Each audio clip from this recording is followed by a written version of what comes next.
वड्या बघा बरं किती मस्त अशा झाल्याच होतात. कशा बनवल्या त्यासाठी तुम्हाला व्हिडिओ शेवटपर्यंत नक्कीच बघावं लागेल. गॅसवरती पाणी ठेवलेलं आहे उकळण्यासाठी. इथे एक 1.5 तांब्या पाणी ठेवलं. इकडं पातेल्यामध्ये घेतलेलं आहे अर्धा लिटर दूध. अर्धा लिटर दुधामध्ये हे आपण घेतलेली 1 वाटी साखर जी आहे ती पूर्ण विरघळून घ्यायची आहे.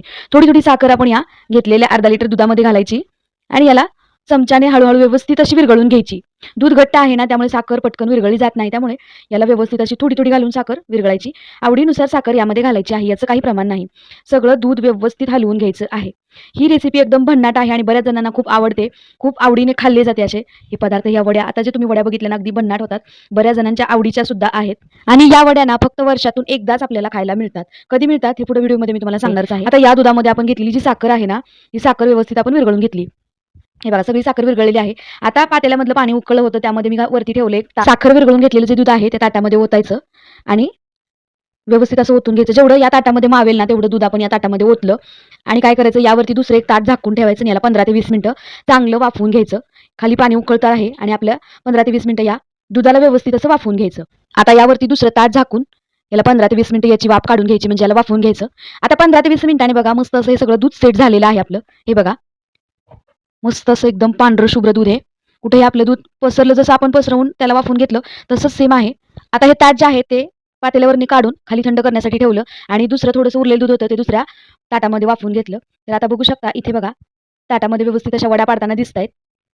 हे बघा आता चाकूच्या साह्याने याला व्यवस्थित अशा वड्या पाडून घेते. आता चाकू रोवल्यानंतर तुम्हाला समजलंच असेल आपलं दूध जे आहे ते व्यवस्थित असं सेट झालेलं आहे. तर या आहेत सगळ्यांच्या आवडीच्या फेवरेट अशा कोवळ्या दुधाच्या वड्या. पण इथं मी तुम्हाला सांगते फक्त साखर मिक्स करून घेतलेली आहे यामध्ये. विलायची, ड्रायफ्रुट्स वगैरे वरून काहीही घातलेलं नाहीये. इतक्या भन्नाट आणि भारी लागतात. अगदी पनीर खाल्ल्यासारखं या वड्या लागतात. जर तुम्ही या पद्धतीनं केल्या तर. तर सगळ्या वड्यांचे मी काप करून घेतलेले आहेत. ताट थंड झालेलं आहे. सगळ्या वड्यांचे काप केले. छोटीशी वडी काढून घेतली आणि बाकीच्या सगळ्या सुद्धा वड्या काढून मी एका ताटामध्ये दुसऱ्या ठेवणार आहे. हे बघा मस्त अशा वड्या निघलेल्या आहेत. गावाकडनं म्हशीचं कोवळं दूध आलेलं होतं आणि या कोवळ्या दुधापासून मी असं मस्त अशा आपल्याला वड्या बनवून दाखवलेल्या आहेत. बघू शकता. यामध्ये दुसरं काहीही घालायचं नाहीये. ना विलायची घालायची, ना आपण यामध्ये ड्रायफ्रुट्स कुठले घालायचे. फक्त आणि फक्त साखर मिक्स करायची आणि मस्त अशा या कोवळ्या दुधाच्या वड्या तयार करून घ्यायच्या. खूप भारी लागतात, खूप भन्नाट लागतात आणि घरातले सगळेजण आवडीने खाणार आहेत बघा. लहान मुलांसाठी सुद्धा खूप पौष्टिक आहेत या वड्या. कोवळ्या दुधाच्या असल्यामुळं ज्या दिवशी बाळ झालेलं असतं म्हशीला त्या दिवशी पहिल्या दिवशीचं जे दूध असतं, चीक असतो, चिकाच्या वड्या किंवा कोवळ्या दुधाच्या वड्या याला म्हटल्या जातात. खूप भारी लागतात, भन्नाट लागतात आणि करायला सुद्धा अगदी सोप्या आहेत. तुम्ही ताटाऐवजी कुकरच्या डब्यामध्ये सुद्धा करू शकता. तर मी ताटामध्ये या मस्त अशा वड्या करून घेतलेल्या आहेत. खूप छान झाल्यात माझ्या वड्या बघू शकता. अगदी भारी आणि भन्नाट आणि खाताना सुद्धा या पनीर खाल्ल्यासारख्या लागतात. त्यामुळे यामध्ये विलायची सुद्धा वेगळी घालायची काही गरज नाहीये. गावाच्या वड्या कशा बनवायच्या ही रेसिपी मी आज तुमच्यासाठी घेऊन आलेली आहे. रेसिपी तुम्हाला कशी वाटली मला कमेंट करून नक्की सांगा. चॅनलवर कोणी नवीन असेल तर व्हिडिओला लाईक, शेअर आणि चॅनलला सबस्क्राईब जरूर करा. तुमच्या अशा शुभेच्छा माझ्यासोबत राहणार आहेत.